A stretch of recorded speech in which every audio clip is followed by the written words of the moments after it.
नमस्कार साथियों, आप देख रहे हैं GS4 न्यूज़ और मैं हूं मनीष। साथियों, आज हम हैं नबीनगर प्रखंड के अंतर्गत काला पहाड़ के प्रांगण में, जहां पर बहुजन समाज पार्टी और वाम सेफ और कुछ अन्य संगठनों के द्वारा तत्वाधान में आज शौर्य दिवस तथा 9 वर्ष के उपलक्ष्य पर एक सामाजिक चेतना का कार्यक्रम आयोजित किया गया है। और इस मौके पर कई सारे लोग यहाँ पर आए हैं और हमारे साथ मौजूद हैं BSP बिहार के प्रदेश अध्यक्ष माननीय सुनेश कुमार जी। सर, हम आपसे जानना चाहेंगे कि आज के कार्यक्रम में जो आप लोगों ने किया है, इसका क्या महत्व है और क्या संदेश देना चाहते हैं? सबसे पहले तो मैं आपको धन्यवाद देना चाहता हूँ।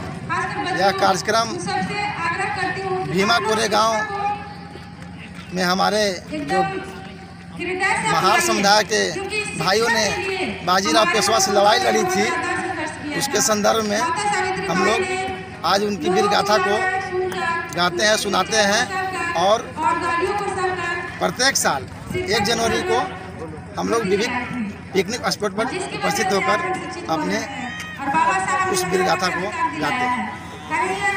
बहुत ने अपना कीमती समय दिया।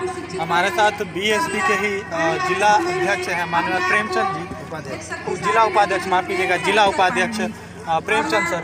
सर, क्या कहना चाहेंगे? इस कार्यक्रम के माध्यम से आप लोगों को क्या संदेश देना चाहते हैं? सबसे पहले मैं इस कार्यक्रम में मनीष बाबू आप आए हैं, इसके लिए मैं अपनी ओर से और हमारी कमेटी की ओर से सबसे पहले आपको मैं धन्यवाद करना चाहूँगा। साथ साथ ये जो भीमा कोरेगांव का उत्सव मनाने के लिए हम लोग आज 5 साल से लगातार कर रहे हैं और करते आगे रहें।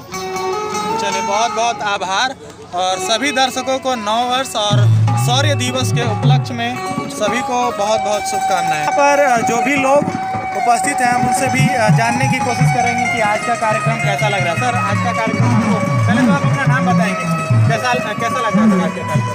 पहले तो मैं अपना नाम बताना चाहूँगा। मेरा नाम मुकेश कुमार रवि है, हुसैनाबाद विधानसभा क्षेत्र का। आज का जो कार्यक्रम बहुत ही सराहनीय कार्यक्रम है। आज का जो दिन है हमारे लिए बहुत ही महत्वपूर्ण दिन है। आज के ही दिन 28,000 पेशवाओं को मात्र 500 महार व्यक्ति ने मार गिराया था, पेशवाओं पर आज पेशवाओं को हराया था। इसलिए आज का दिन हम लोग के लिए बहुत अच्छे दिन है। आज ही के दिन हम लोग को पेशवाओं को हराने से गले की भारी मटके हटाया गया था। समाज पार्टी के जिला उपाध्यक्ष माननीय चित्रंजन सर हैं। सर, क्या कहना चाहेंगे? इस कार्यक्रम के माध्यम से लोगों को क्या संदेश देना चाहते हैं? पहले तो आपको और आपके टीम को मैं अपने तहे दिल से, अपने हृदय की गहराई से जय भीम, जय भारत करते हुए कहना चाहूँगा। साथियों, कुछ लोग कह के निकल जाते हैं कि भीमा कोरेगांव का जो युद्ध हुआ था उससे हमें क्या लाभ, लेकिन साथियों मैं आपको बता दूँ संक्षिप्त में कि अगर भीमा कोरेगांव का अगर युद्ध नहीं होता तो युद्ध में जो अंग्रेज चैनल में क्या नाम रखें, वो महार रेजिमेंट नहीं बनाते और महार रेजिमेंट में हमारे महार जातियों सम्मिलित नहीं होते। उसी कड़ी में अम्बेडकर जी के दादा शिवपाल जी उसमें सेना नहीं बनते, और सेना वो नहीं बनते तो उनके बच्चे रामजी राव को पढ़ने का मौका नहीं मिलता, और रामजी राव नहीं पढ़ते तो बाबा साहब को पढ़ने का मौका नहीं मिलता। यानी और बाबा साहब नहीं पढ़ते तो आज भारतीय संविधान के बदौलत आज हम बोल रहे हैं, तमाम जो सूट बूट धारण किए हुए हैं बाबा साहब के बदौलत, यानी संविधान के बदौलत है। यानी यह संविधान जो है भीमा कोरेगांव का एक रीढ़ है। इसी के साथ मैं अपनी बात को विराम देना। के साथ रविदास महासभा के प्रखंड अध्यक्ष, नबीनगर प्रखंड अध्यक्ष।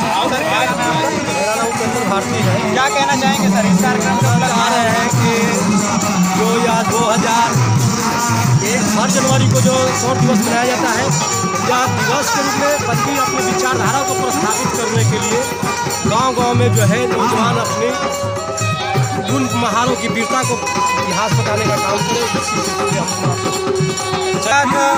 वाम सेफ के एक सदस्य हैं, उनसे बात करेंगे। क्या नाम है सर आपका? अच्छा, बताएं सर। मैं आपका नाम जानना चाह रहा हूँ।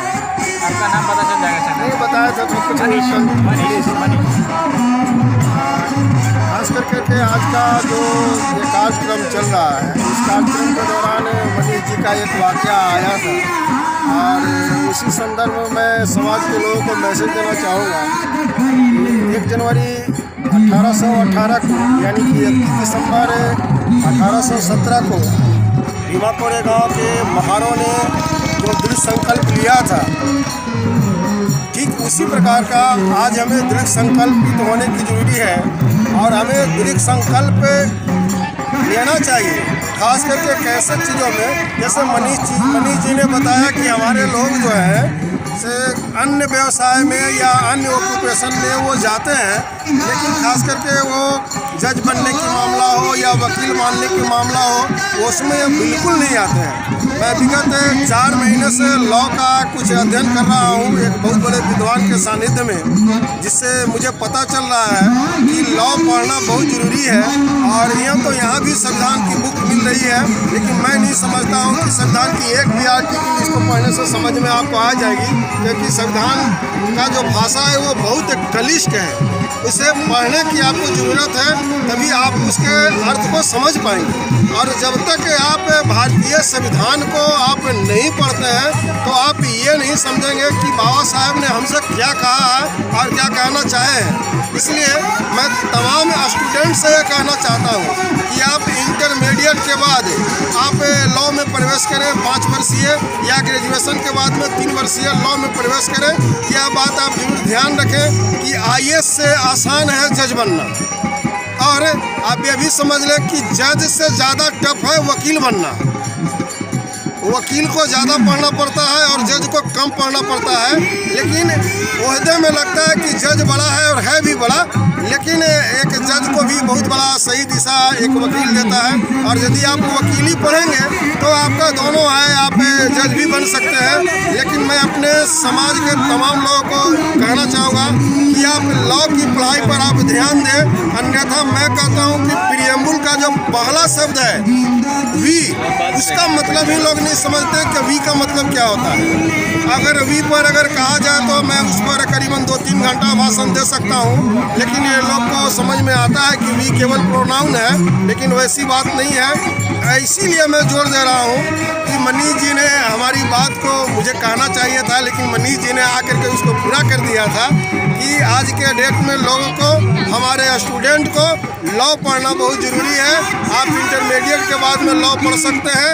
और हमारे पास में एक बहुत अच्छे विद्वान यानी सेंट्रल यूनिवर्सिटी से LLB किए हुए हमारे पास में एक गुरु मिले हैं जो औरंगाबाद में है। अगर किसी को अगर शौक़ हो कि हमें अच्छा वकील बनना है, बाबा साहब की तरह वकील बनना है, तो आप हमसे संपर्क भी कर सकते हैं। मैं प्रतिदिन 6:30 बजे सुबह से लेकर करके 8:30 बजे तक मैं जाता हूँ पढ़ने के लिए, सीखने के लिए।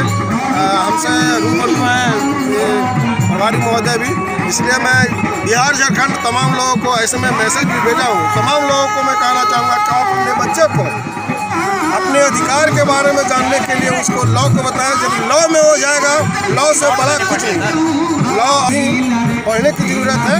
इसलिए मैं यही मैसेज देना चाहता हूँ कि आज के दिन उनको दृढ़ संकल्पित होने का समय है। किसी भी चीज़ को दृढ़तापूर्वक आज उसको आधार में और भी कई सारे लोग हैं। क्या नाम है सर आपका? क्या करते हैं? बताएं क्या कहना चाहते हैं?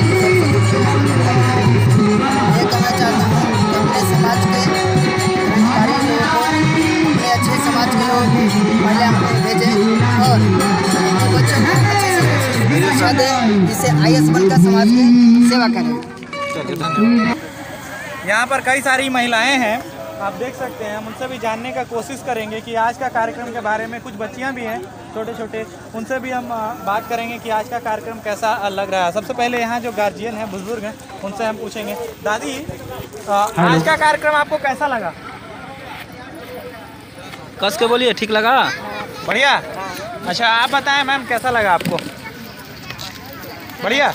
चलिए आप बताएं। सब अच्छा? अच्छा, कुछ यंग गर्ल्स भी हैं और हम उनसे भी पूछेंगे। बताएं, यंग गर्ल्स भी हैं जो शायद स्टूडेंट हैं, उनसे भी पूछते हैं। आज का कार्यक्रम आप लोगों को कैसा लगा? बहुत अच्छा लगा। क्या सीखने को मिला आज का कार्यक्रम? बहुत सीखने को मिला। हमें पता नहीं था कि गुरुजी के बारे में उतना जानकारी नहीं था, हमें जानकारी मिला। अच्छा, कौन सी क्लास में पढ़ते हैं आप? BA क्लास में। अच्छा, और आप? BA part 1